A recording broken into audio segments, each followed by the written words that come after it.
Hello and welcome. This is Rappler Talk. I'm Camille Alemia. Today we will be talking to former Senate President Aquilino Nene Pimentel Jr. about his views on President Rodrigo Duterte's second State of the Nation address, federalism, and the 17th Congress. Good afternoon, Senate President. Thank you po for joining us. My pleasure. Sir, yesterday I noticed that you weren't there in the President's SONA, but were you able to watch it?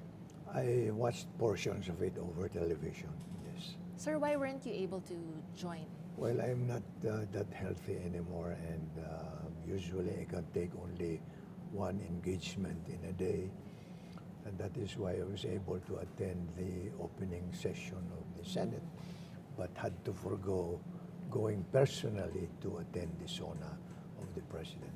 What do you think of his speech, his 2-hour speech? Essentially, I think he connected well with the people, meaning to say he gave them his assurance that he would do everything to promote their welfare. But sir, there have been, that SONA has been a venue to attack critics and to lash out at his detractors. You've been to many different SONAs before, and it's the first time that it has been used to, to do. Well, what can you say about it? I think President Duterte is entitled to his own unique way of relating to people. That is his way of telling the people, I am your president and these are my views.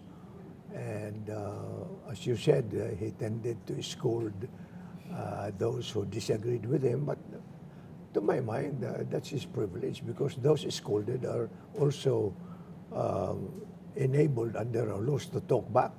We are a free country. Let's go back to the first year under President Duterte.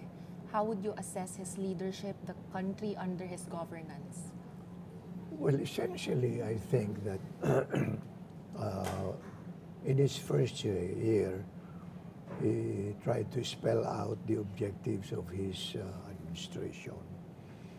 And one of the more positive things that struck my mind was his commitment to endo, that practice of hiring people but retaining them at a very temporary state of employment.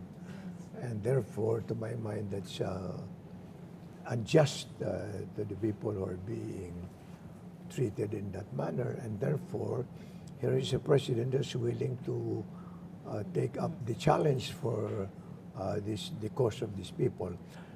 However, I am not too sure that he spelled out how he's going to do that in the SONA yesterday. What other issues, sir, you wish the president talked more about?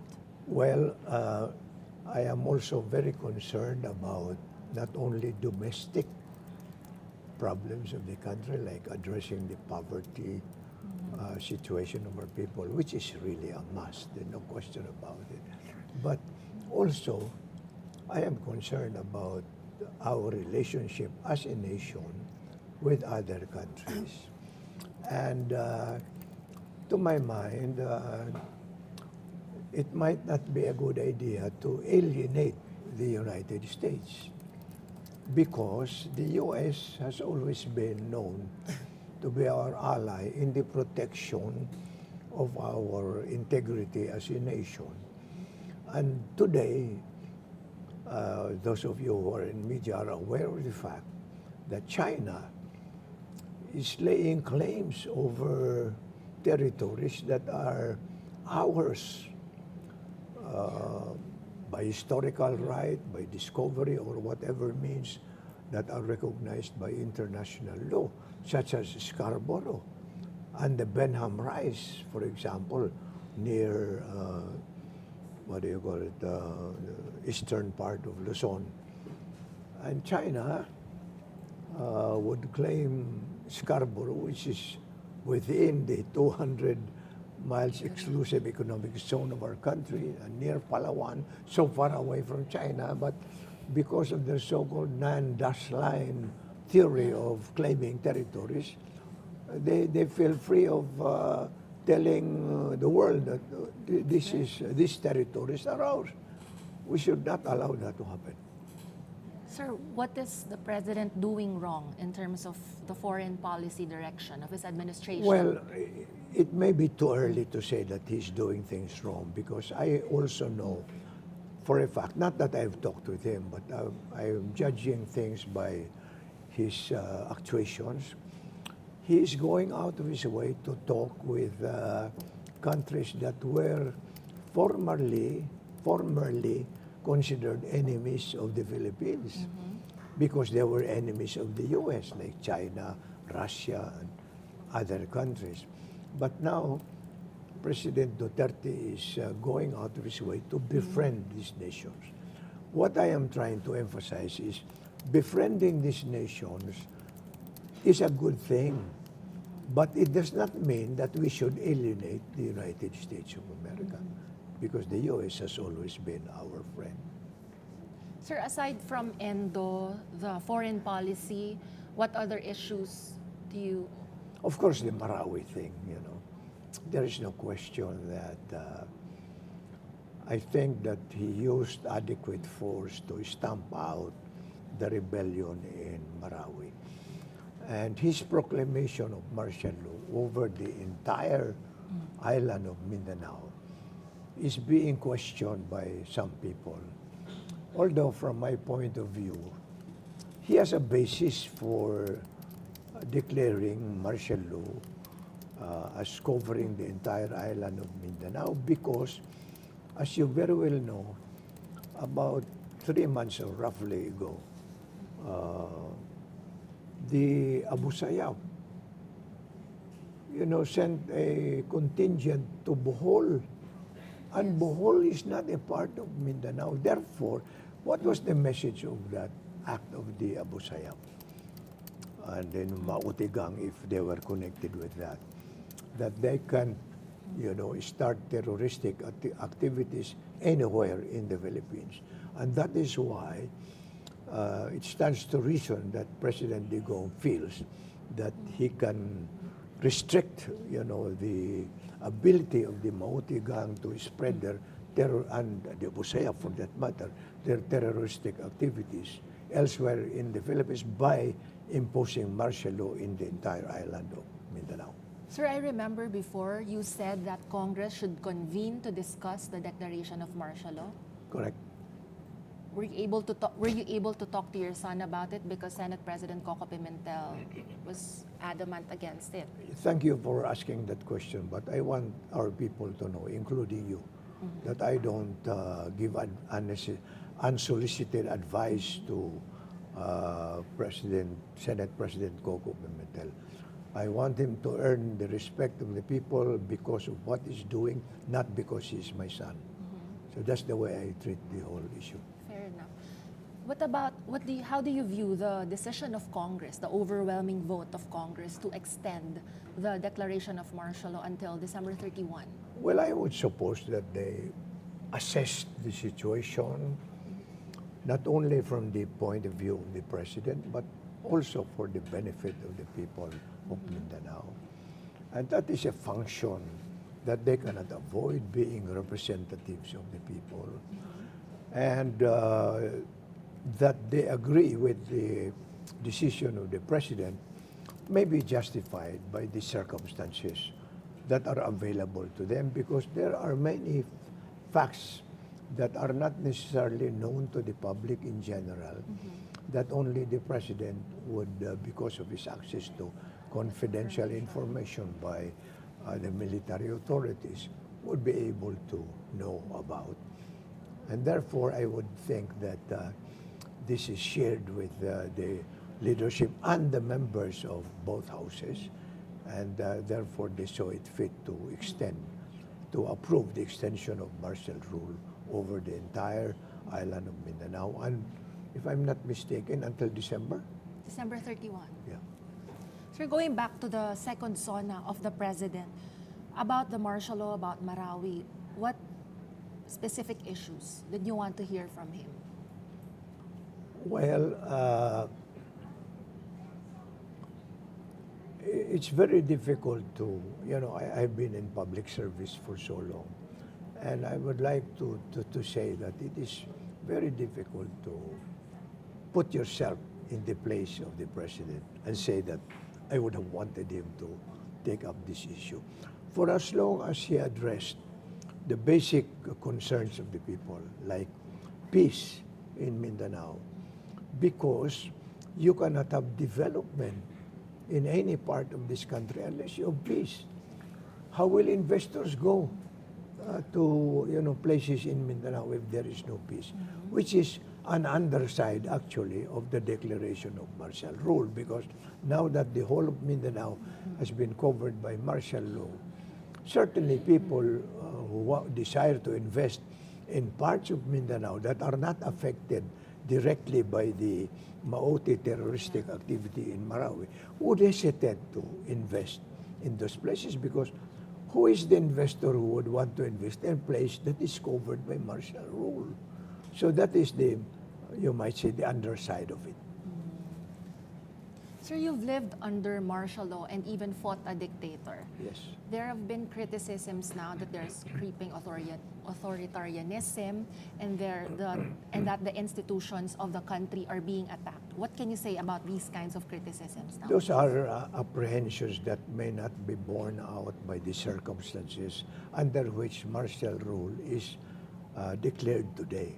Because unlike the time of President Marcos, he could declare martial law on his own without consulting anyone. He even closed Congress. But today, the declaration of martial law carries with it certain safeguards. Number one, the president is obligated to report to Congress within 48 hours after declaration, you see? And Congress is supposed to act on this declaration within 20 hours from receipt of that report. And in addition to the fact that Congress has a check power over the declaration of martial rule, you also have to consider that unlike before, the Supreme Court can come in and declare the martial rule illegal or legal, depending on the way proof is presented to the Supreme Court. But more important to my mind is that the role of media under the present circumstances has not been hamstrung by the declaration of martial rule. Media, social as well as the regular media, are still authorized to speak out, allowed to speak out, and you should speak out, because we are a free country. And therefore, if we see something wrong with the way martial rule is being implemented in Mindanao, it is our obligation, your obligation as media people, to speak out your point of view.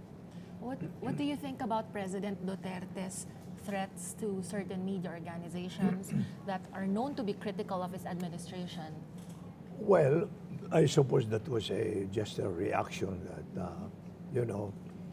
he feels that he's being unduly criticized. So it was his way of telling, I think, the critical media, you criticize me, but do it in a manner that is reasonable so that I can also respond reasonably.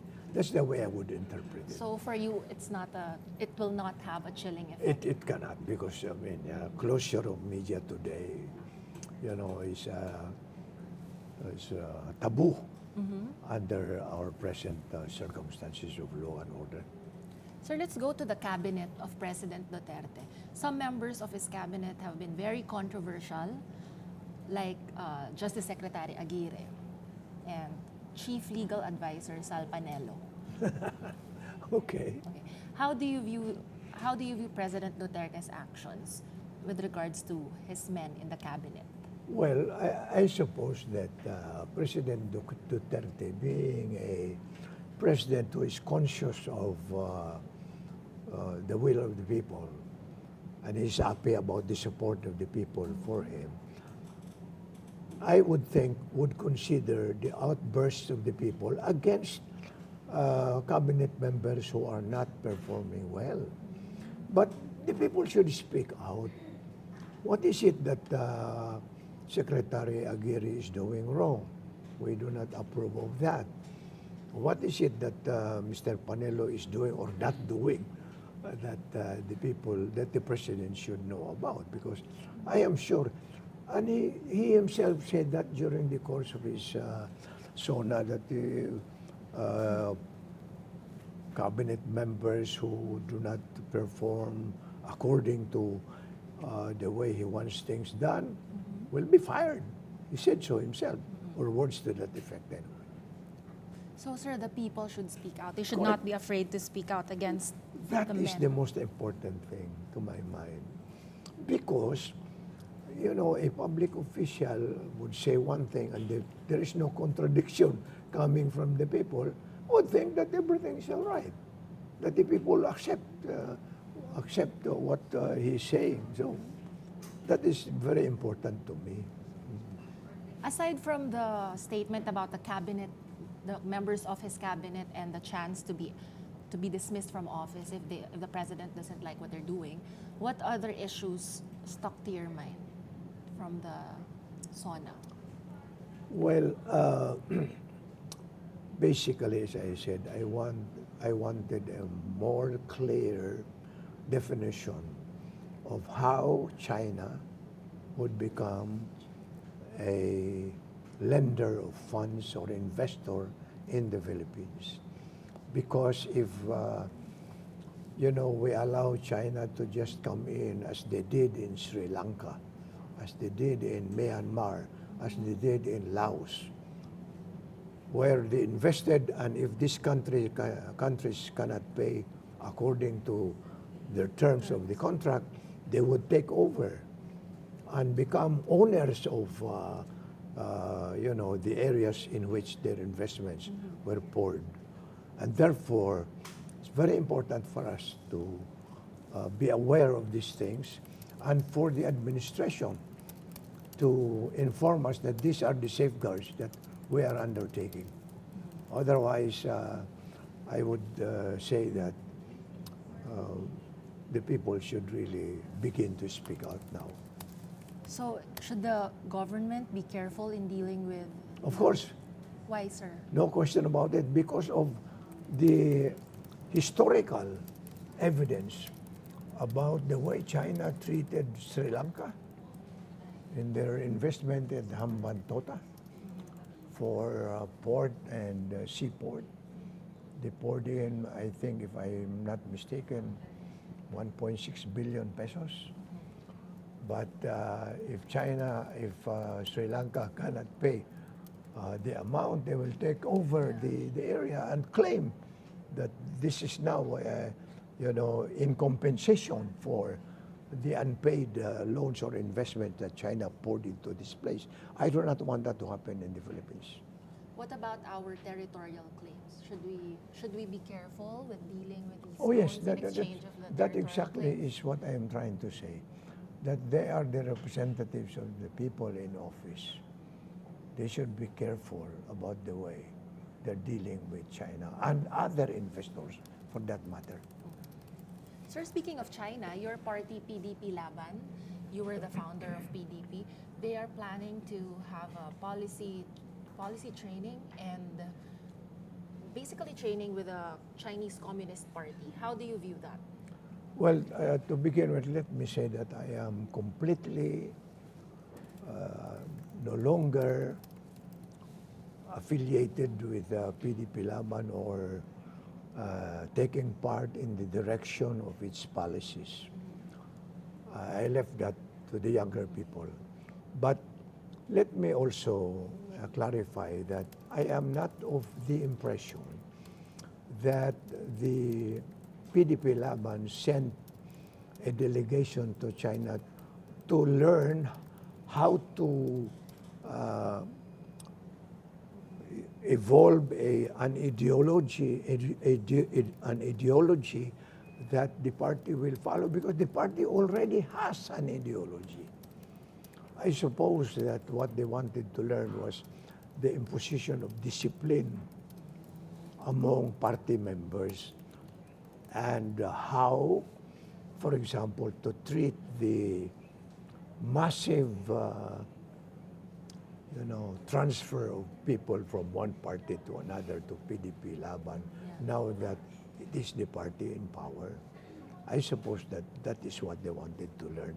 Not ideology, because the ideology of the party is already defined in the And- platform of the party a long time ago. Can you explain the ideology of the PDP Laban? Well, that you it is founded? more, they call it democratic socialism, meaning to say, we agree that the government has the right to formulate policies for the good of the people, but the people should have a hand in determining that policy. And the PDP Laban has already advocated that there are certain things that the development of this country cannot be left to the hands of foreigners. That is a very clear formulation of the policy of PDP Laban, of which I was a part in the older days. You founded it. You're one of the founders of the party. What can you say about the party as it is now, as the ruling party? Well, all I can say is that it is now being swamped by new members, and I think that it is important that the motivation of these people going into the party should be put into question. And only if the party is satisfied that they are really sincerely eager to learn about party platforms and directions, that they should be accepted as members of the party. Otherwise, they may be accepted as allies of the party, Not members. but not necessarily as members. Why do you have that concern? Because it looks like from afar I can see that there are so many groups wanting to become members of the party. But probably I'm not too sure that their motivations are idealistic. Perhaps it is more formalistic in the sense that the forthcoming elections will be dominated by PDP Laban because the president is PDP Laban, and maybe some of them want to be identified with the parties to make it easier for them to be elected by the people. But that is not what the party is all about. If you're still part of the party, what would you propose to do? Well, I would just say, do what the party has started to advocate from the beginning of its fight against the dictatorial rule of the Marcoses. Sir, let's go to the 17th Congress. How do you view the performance of the first year of the Congress under President Duterte? Well, much remains to be desired, in the sense that probably they should have taken advantage of the pronouncements of the president that he wanted this particular enactment to be done. Perhaps they should not have waited for him to spell out how it should be done, but they should have probably taken pains to present their own versions of these proposals. And more important to me is the fact that the domestic affairs of this country should be addressed in a manner that is peaceful, that is supportive of the aspirations of the people to decide for themselves what is best for them.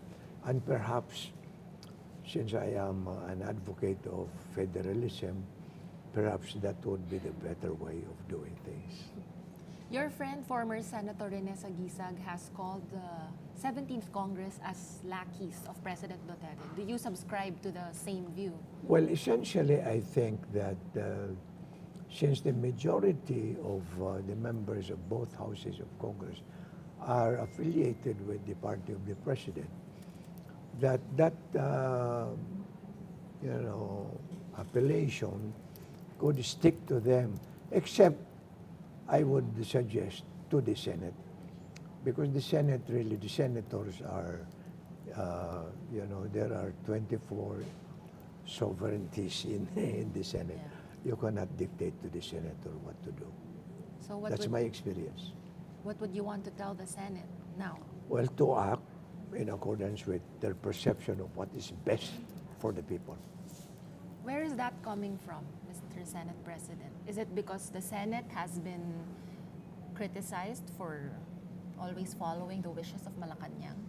Well, I wouldn't know. I have not talked with Coco about this, but it is just my impression that whatever it is that the administration wishes to be done, the Senate should do, if it is in accord with the will of the senators. So you want them to maintain their Independence, of course.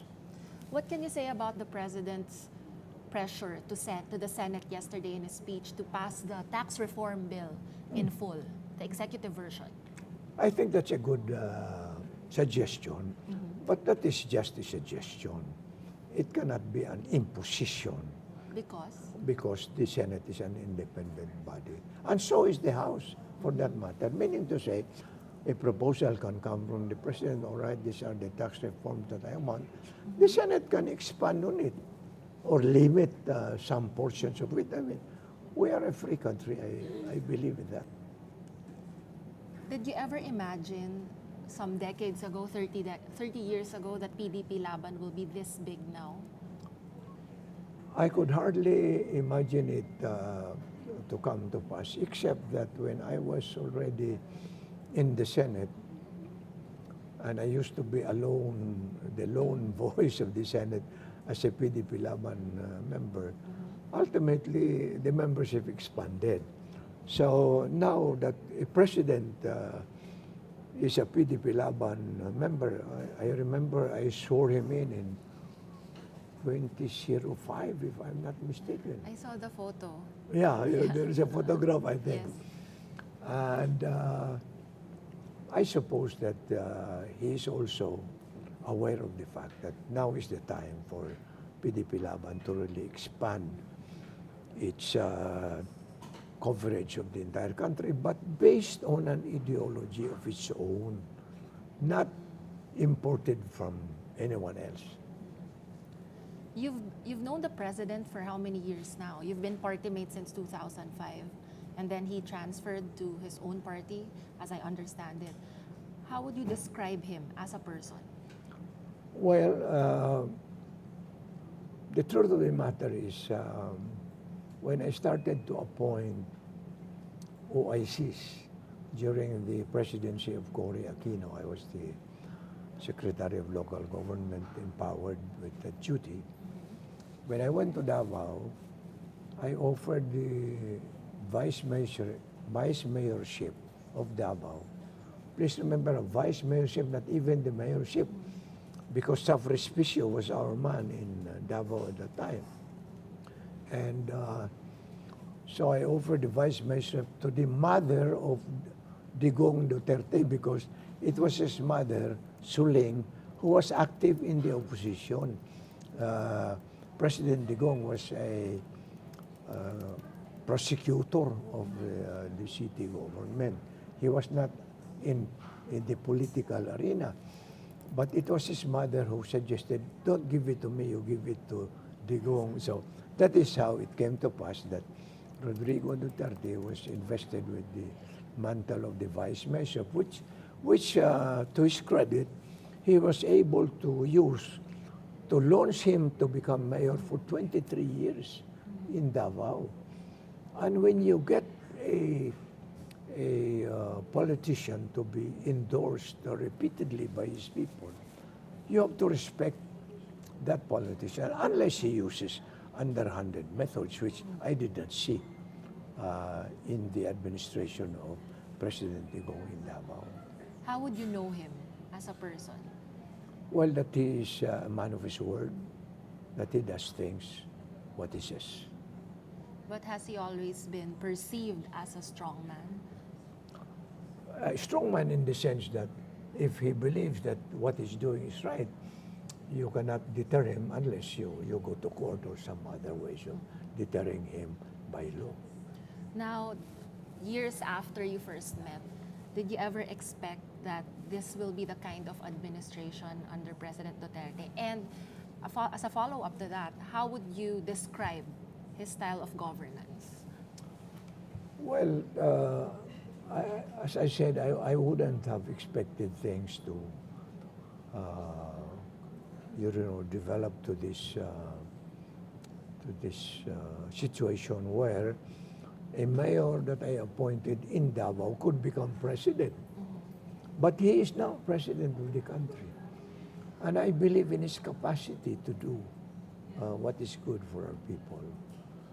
So let me repeat my assessment. I would assume that he means well for our country.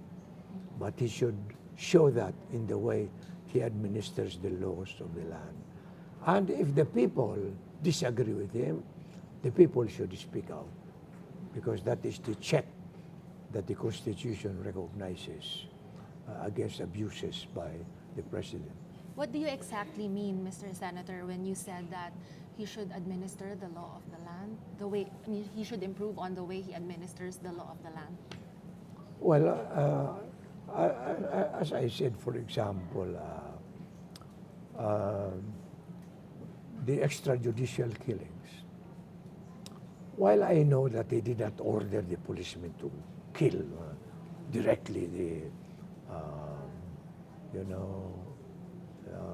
users or Suspects. the traders of drugs, but that is how the police law enforcers interpreted his direction. Because I want to emphasize that I read the statement of President Digong to the members of the law enforcers. On one occasion, he said, what I want you to do is your duty. If you do your duty, I will protect you. The duty of a law enforcer is to protect the lives, liberty, and property of the citizens of this country with due process of law. In other words, the police and law enforcers can only deprive them of their life, liberty, or property in accordance with law. Therefore, if they do things based on guns instead of on the Constitution, that is something else. That has to be corrected. So do you think the president should be careful about his pronouncements in public, especially when it comes There to... is no question about that, because as everybody knows, he's no longer mayor of a small town or even a big city like Davao. He's president of the entire country.